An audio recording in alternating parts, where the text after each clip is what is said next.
Welcome back. So this is going to be our first ever patch notes League of Legends style update regarding the literal best game mode that I've ever played in a gacha game known as Honkai Star Rail Currency Wars Zero Sum game. Alright, so we're gonna be taking a look at a couple of the balances, a couple of them fixes, updates, buffs, changes, new units, relics, bonds, all that kind of stuff. So bada boom, bada bing, bada bang, right? Okay, Currency War has received a special update. IPC has blah blah blah blah blah fixing various anomalies. We'll continue to optimize Currency War experience periodically to make the gameplay even more rich and engaging.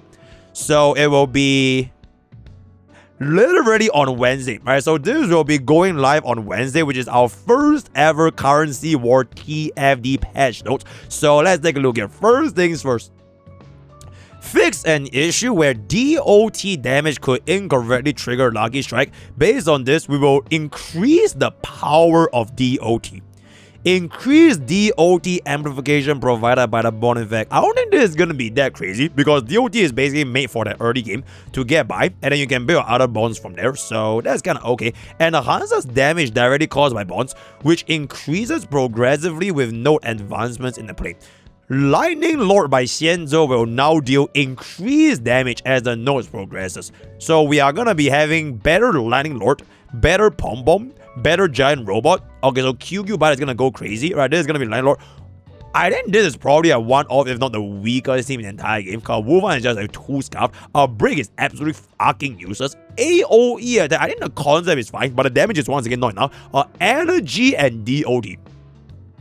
I'm surprised they actually buffed energy, but I guess it kind of also makes sense because energy was mainly just used for the Aglaia wheelchair, where nobody really went all in for the energy full set anyways. And then DOT is just going to be DOT. The maximum shield effects of certain effects will receive smoother increases as the nodes progress. Okay, I think generally that looks kind of okay. So I'm guessing these are like the weaker, not individual small sets, but like the bond as like a full set, like as you achieve like the higher and higher teammates, because 2-piece or 4-piece energy and the DOT, they're generally speaking like very useful, right? So that's gonna be that. A character and bonds. A character's base speed will increase with their cost. Higher cost characters will have higher speed increases. So if you're gonna be relying on speed to deal more damage, like DHPT, Doctor Ratio, and Anexa can take more actions, while high-cost characters like Boot Hill, Sailwolf, Yanqing, Jingyuan, Archer, and Firefly will benefit more from the change. Okay, first things first, I didn't even know E2 Dale. I didn't even know he won speed. That's new. But to be fair, I didn't play E2 Dale long enough, at least on the skill 1 category. I think it's the same thing for Doctor Ratio. I didn't know Bro needs that much speed. Nexa definitely can cope with the speed upgrade. Then you just generate infinite follow-up attacks. So that's pretty cool. High cost characters. I think Boot Hill is just an absolute fucking brick of a unit. Nobody ever uses him that much. Silverwolf is kind of okay for the debuffs. Yanqing is actually really good for the debuff amplification. Especially if you want to run bro with like Akron or even DOT. I think it's pretty good. Jingyuan just feels like a really weak character for 5 costs. Alright, it's like, for the amount of investment value, you might as well run it up with something else. But at the same time, it's also because I think the Xianzhou is just not that strong. Maybe with this update, as well as the additional Lightning Lord, it's going to be a lot better. So we'll see. Archer is pretty okay. And Firefly is just like kind of homeless, right? So we're just going to see how that is going to be going. I'm surprised they didn't explicitly mention Aglaia. So it kind of air what it did. Enhances the healing and support capabilities of certain healing focus. This is, definitively speaking, the worst sustain in the entire Currency War. For 4 costs, you get a Natasha, you literally might as well just get like a Gallic or some shit, right? This is an absolute garbage fucking unit. Lingsha is still kind of okay. Lurcha is... If you get the 2-piece heal, you combine bro with Fusion, it's kind of fine, right? You can run the heals out level, but I think individually it's just not going to be that good. I'm surprised that Fusion got. I think Fusion is actually a very decent sustain. But in any case, Natasha definitely needs this buff like very badly. Increased damage boost wherever they give, as well as outgoing healing. We'll see how much is the actual heal, because right now in CW, right? If you will use a Natasha heal, you literally heal for like 20% or like 10% of max HP per ultimate. Which is like, it's just ridiculous. Like, literally nobody will ever run her. So that's that. Lingsha increase maximum action for each full as well as outgoing healing. I think that's pretty okay. Loader gets the damage boost and outgoing healing. I really, okay, this is not really a Lorcha specific problem, but I wish that they can rework Lorcha to the point where you make his field disappear at the start of his turn instead of at the end of his turn, right? We have seen like this field issue be completely fixed for every other field characters like your Runmei, Tribi, Babin, everyone that runs a field support. They should make the buff go away at the start of the turn so you can instantly refresh them. So you can, for Lorcha, there's no way. Right? You have to wait for one turn with 0 field out time and then reapply it. So that's just fundamentally Lorcha's problem. I don't really think it's gonna be too much of a currency war, but if they can fix it, then that's gonna be really good. Full strength is 2 or 3 stars. Decrease the number of enemies required to be defeated to regain flip charges. I think full strength is okay. Maybe because I'm running a 10,000 white HP full, but this is pretty okay, right? So nothing too crazy. Enhance the bonds and related characters. And there it is. Bro, Wolf Hunt. I think my bottom 3 currency war after playing this for like 10 billion years is Wolf Hunt, Super Break, and probably Xianzhou. I think Xianzhou honestly works, but it just doesn't feel that worth it. So that kind of be there. Because technically if you run Xianzhou with like a little bit of the the summon kind of stuff, it's not that bad. But Wolfan is really like, oh my god, bro, like it's just not even worth it. So they're going to be increasing the damage and speed of Horizon at all levels and enhances Lucky Strike. W. Follow-up attack bonus, damage multiplier for the unified attack. Oh, this is the Meow Meow screen, right? Okay. And enhances the follow-up attack damage amplification provided for each action. That's pretty good. Related simultaneously enhances Mose Fei Xiao Lingsha Tobes. Oh, that is really, really good. Oh, we are definitely gonna try this in the future, especially for Mose and Fei Xiao. I think Tobes herself as unit is actually not too bad because her secondary was an IPC, right? And then if you run an early 3-piece IPC, you get a little bit more currency. But I hope that they also kind of balance out the inventory human trafficking portion because that shit should not be played, right? It should not be part of the game, so you kind of ever do. Mose increase off-field follow-up, that's pretty good. Fei Xiao increase base damage, higher chance of additional follow-up attack after performing follow-up attack. So follow-up attack after follow-up attack. Increase permanent follow-up attack damage bonus after triggering follow-up attack. I think for now it's a little bit vague because maybe we get a little bit more of the procs as well as the multipliers. But if the actual bond itself is still weak, then it just doesn't really make too much sense to run, bro. So I kind of want to do Lingsha increases maximum count as well as outgoing healing. So Lingsha got a double buff. Oh no, it's the same line. Oh, it's the exact same. I thought Lingsha got like a double buff or something, so that's pretty good. Increased Nambi's damage multiplier. So just made Nambi a lot more damage. I think that's pretty fair considering that she's going to be a 5-cost, so that's that. Next, Scholar and AoE Attack. So Scholar is the Rame. Okay, but to be fair, I feel like for Scholars, don't really run it as a main set. You kind of just run, bro, as a subset, and you get some free experience from the cat cake. So that's gonna be good now. We'll provide damage amplification, mitigation to the squad based on level, while the bond level will provide additional on and off field strength. Kind of a small change. Adds Lucky Strike damage. Increases 579 AoE. 5 adds Borrow Force that fire lasers to deal damage. 7, 9, 6, 7 additionally increase damage out of the boss. Related enhances Herda Jade Argenti. Holy shit. Bro, they are really buffing AoE, huh? I think this is probably like one of the bigger buffs over here. So Herda is going to be base damage and damage multiplier for all of your follow-up attack. Jade has more multiplier. Argenti, just kill, bro. Nexa is gonna be more multiplier, and Jingyuan increases the initial speed, and you can gain speed gain per stack and damage multiplier. Okay, this Jingyuan buff might actually make, bro, like a good 5-cost unit. So I think this is probably one of the better ones so far from what I've been seeing. Especially because early game AoE attack is just so weak. There's almost no reason you're gonna be running this, especially when you can just run DOT or even like the early energy stuff. So and I want to do a skill point buff. Adds a speed amplification for the entire squad, which increases bond level. Squad with skill point bond receives a double. Ooh, Bellabot QQ might go pretty crazy, guys.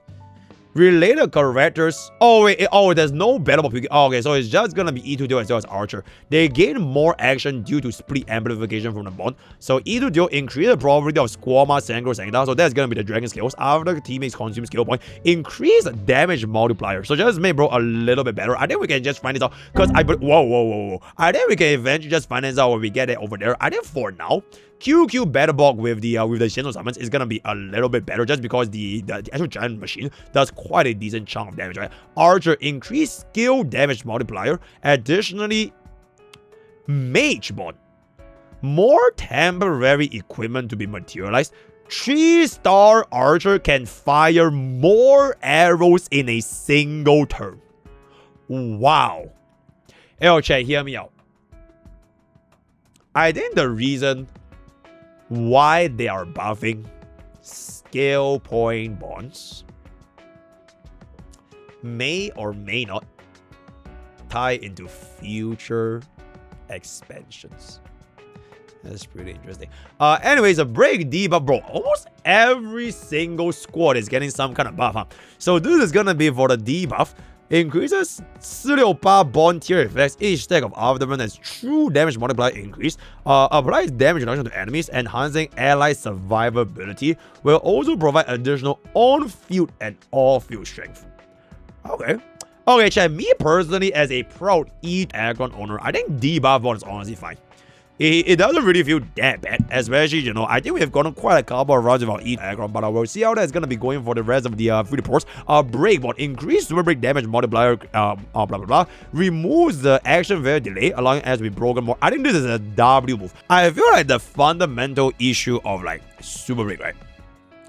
They don't know where they want to go with the direction of super break, because you have two ways to go about it. You either make the enemies faster, and you don't make your teammates left them as much, so that you can get them to deal more toughness bar damage when they recover, which will then trigger the actual break itself, which is like a big amount of damage, right?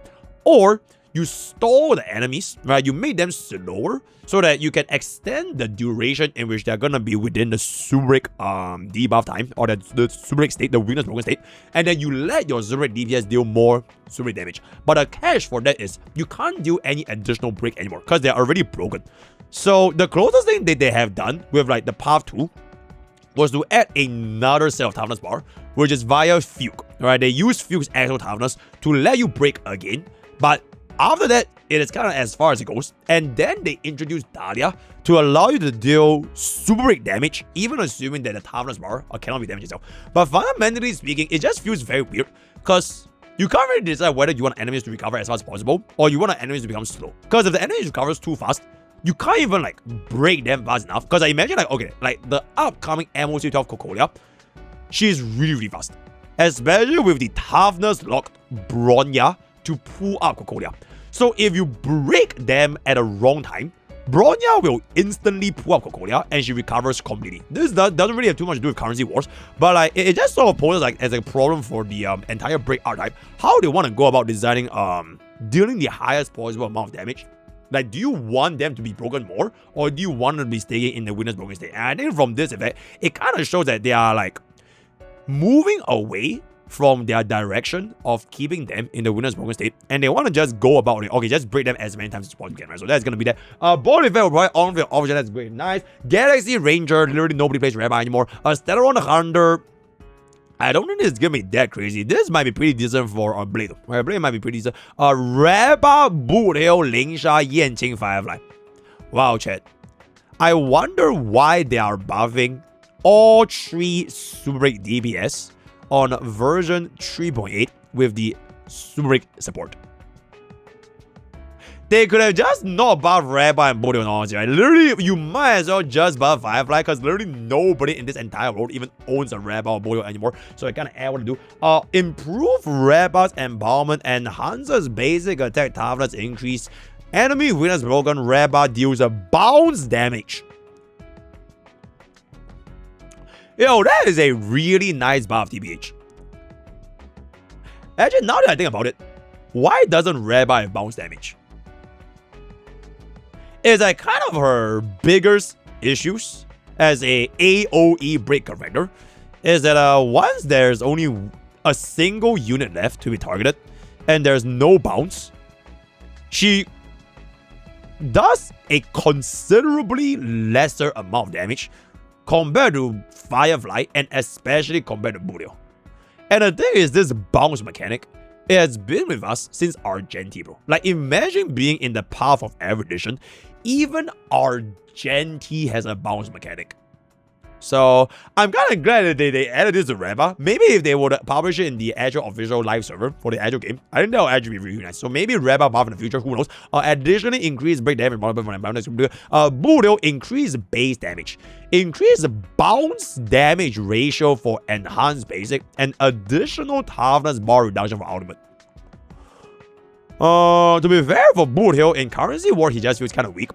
Maybe this will make him bro more viable again. Who knows? Because by this one, I think most people just don't really use him that much. So it is what it is. Ling Xiao, we've seen it before. This is like a third time I've seen him, so that's gonna be done. Yanqing, increase energy. Yanqing regenerates the debuffs are inflicted. Okay, and Firefly, pretty much no change, right? And one last bond update is gonna be Bloodflame. Bloodflame Arena gains speed boost and increased damage multiplier. I haven't played this enough because for my main account, I have morals and I do have casters. But from what I've heard, the Bloodflame bond actually it feels kind of weak. Like, you would think that one of the best team in the current version 3 is gonna be absolutely fucking giga busted, but apparently in currency war, it's actually not that strong. Or rather, to put it into a better perspective, the other comps are just so much stronger. Right, like the wheelchair, the final Duran, right, the burst, all that kind of stuff, the highest in hyper carry, so just that's gonna be there, right? So with that, we've kind of come to the end of our bond updates, and now we are gonna be moving on into the equipments. General equipment adjustment. Initial energy was not taking effect when combat was on field. As a result, advanced synergies from Photon Cell can now correctly provide additional energy.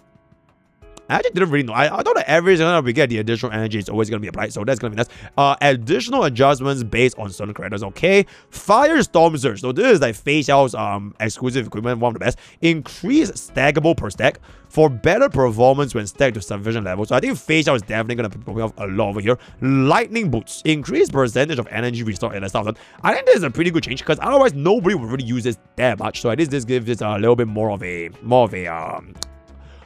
option to choose from, right? A Bloodthirsty. Reduced number of enemy defeats required, allowing for faster access. Okay, that's nice. Yeah, that's pretty nice. Considering that in currency war, we really only have 2 waves, right? Every single fight is basically just 2 waves. There isn't really like you need to fight 10,000 billion enemies. So reducing the barrier to entry for this damage amplification is gonna be very nice. Decapitation. I thought decapitation was not too bad. Maybe they just wanted to buff it a little bit more because everyone was using afflicting deals, but I think this was not too bad. A Pun Generator. Maximum lucky strike stacks when using ultimate. Frankly, I didn't really use this that much, so it is what it is. This is for Himeko, right? Increased break effect. Okay, this is a very minor buff, so not too crazy. Photon Seal, additional bonus initial energy. If it changes any of the energy break points, I think this will be quite nice, but also I don't think it's going to be that big of a buff. So that is going to be our equipment adjustments. I'm surprised they... Okay, wait. Actually, now that I think about it, they didn't nerf anything. I would actually didn't expect them to nerf like the wheelchair, or they nerf the Blade of the Ruin King like the Solvent, where you're gonna be running infinite speed Spambo. But apparently they didn't nerf, which is good. Technically, like instead of making things weaker, just make everything broken. I feel like that would make the game more fun. So that's pretty good. Next up we have notes. It reduces enemy speed and attack. Okay, so it's for the casuals. W. Increase rewards for difficulty 3 and 4 in plane 1. Okay. Increase gold coin. Okay, so just generally a little bit more of a quality of life to get to where you want. So that's going to be the investment, environment, and strategy. Reduce HP of war. Oh, this is so nice. I think generally speaking, Warp Trotters are like a fucking big pain in the ass to the point where almost nobody will pick Warp Trotters. Because you always just went for the rewards, especially in the early game, right? Nobody could kill this thing in the early game. So kind of able to do cost reduction. Okay, more free units, massive layoffs. So in real life, increased number of free revenge. Alright, that's really good. Struggle protocol when burning experience. I don't think I've ever seen it before. Resolution plan of entertainment. Chat, I wonder where would this be.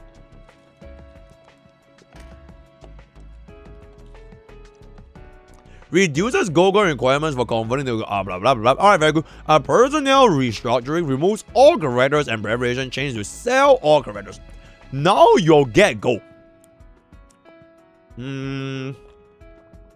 I still think nobody will pick this because there's just way too much RNG involved. And generally speaking, if you really plan out the path, there's just no feasible reason that it will incentivize you to do this. So, not enough. It needs to be more. Volley of arrows, base arrow, and blah blah blah. This was an absolutely fucking garbage upgrade. Like, it literally just dealt like 0 damage, right? Nobody will pick this, so we'll see how much it is going to be changing. Doctoral studies, optimization. Okay, I don't even know what the fuck this says. Other major bug fixes. J can't designate depth collector after Astral Express collided. Interesting. Don't think I've seen this before. Finish when collected highest in 4-star wasn't receiving Sylvain's epic. Okay, that's pretty cool. Actually, when Ting Yun will charge Mimo's price while off field. Is that bad for Aglea? I have no idea. Is this bad for Aglea, chat? Will charge Mimo's sprites off field. There's an issue when Fei Xiao had incorrect stack limit. Okay, buff my wife, that's really good. There's an issue where attack uniquely parry damage characters. The better subsequent damage would be abnormally decreased under certain conditions. Okay. There's an issue where the avatar was off field, the vulnerability effect would be abnormally cleared. Okay, that's pretty good. So it's a slight buff. Sparkle's crit damage wasn't properly refreshed. Okay, slight buff. When the character's fatal buff will be abnormally dispelled. Okay, slight buff. Fu Xuan will abnormally heal targets while off field. Might be a slight nerf. I mean, I'm not really sure like how often these bugs or issues are meant to be, but okay. Where characters Fu Xuan on field, launcher on field equipped with caloric overload couldn't take action. Okay, this is gonna be slight buff. There's an issue where my day wasn't correctly reducing. Okay, definitely a buff. Jing Yuan had abnormal lightning lord stacks. I have no idea how this works. When the ball is battle against Stellaron Honkai, certain characters will do abnormally high damage when randomly attacking allied targets after being dominated. So slight nerf to Kafka boss, making it a little bit easier when you get mind control, so that's nice. Permanent trauma will abnormally reduce character max HP. Okay. Synchronized action causes abnormal action values. Okay. Avalanche moves could incorrectly trigger damage. Blah blah blah blah blah blah blah blah. Interesting. Extra follow-up attack will be triggered in certain conditions. Okay. Speed changes causes abnormally action value where character has Proton Shield. I have no idea what this is. So that is pretty much gonna be every single buff. Oh wait, there's more. One last one. 4.0 expansion preview. Currency war is expanding. New staff members, new investment environments, and more content await your experience. So we will have Dahlia and new characters. Chat, I really wanna go and hop on to this C server and see what it's about. Cause on my life, I have never seen the buffs. I think they already added it to the creator server, but I just never saw it. I just didn't even bother myself with the currency war because we were playing with Dahlia and I playing Stellaron. I now really wonder what it actually is. I genuinely have no idea. So that's gonna be there. After the season expansion, some creators become expert advisors. As expert advisors, they no longer participate in the normal store equipment. Unlock them through various methods. One though they can be put from the store, upgraded with quick adjusted gears like normal other employees. They will also possess the bonus they previously had. Okay, so they basically retire, right? They retire and they don't really work anymore, but they are like an advisor now instead of like full-on employment. Expert advisor, exclusive environments and strategies. Wow. Okay. Can provide unique buffs and effects for these expert advisors, offering a different experience. We'll also be adding new blah blah blah blah blah blah blah. Of course, ascension level will be. Oh my goodness.